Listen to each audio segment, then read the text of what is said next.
அம்மா உணவக ஊழியர்கள் உட்பட தமிழக அரசு ஊழியர்களுக்கு இனிப்பான செய்தி. அகவிலைப்படி மற்றும் ஊதிய உயர்வு.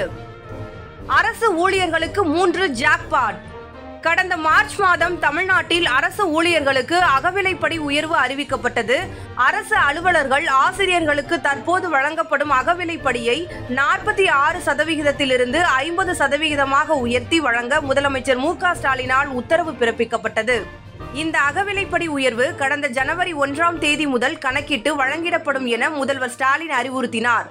ஓய்வூதியதாரர்களுக்கான அகவிலைப்படி 46%இலிருந்து 50%ஆக உயரும். இந்த அறிவிப்பால் மாநில அரசுக்கு 2846 கோடியே 16 லட்சம் செலவு ஏற்படும். இதன் மூலம் சுமார் 16 லட்சம் அரசு ஊழியர்கள் பயன்பெற உள்ளனர். 46% அகவிலைப்படி 1/1/2024 முதல் 50%ஆக உயர்த்தி வழங்கப்படும் என தமிழ்நாடு அரசு அறிவிப்பு வெளியிட்டிருந்தது. இந்த அகவிலைப்படி உயர்வு தொகை அந்த மாதமே வரவு வைக்கப்பட்டுள்ளது. ஒரு வருடத்திற்கு 2 முறை இப்படி அகவிலைப்படி உயர்த்தப்படும். அந்த வகையில் தமிழ்நாட்டில் இப்போது மீண்டும் அகவிலைப்படி உயர்த்தப்பட்டுள்ளது. அரசு ஊழியர்களுக்கு அகவிலைப்படி 9% உயர்வு செய்யப்பட்டு உள்ளதாக தமிழக அரசு உத்தரவு பிறப்பித்துள்ளது.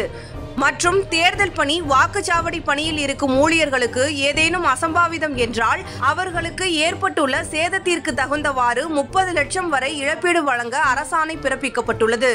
மற்றும் அம்மா உணவக தினக்கூலி பணியாளர்களுக்கு ரூபாய் 25 ஊதிய உயர்வு வழங்கியுள்ளது.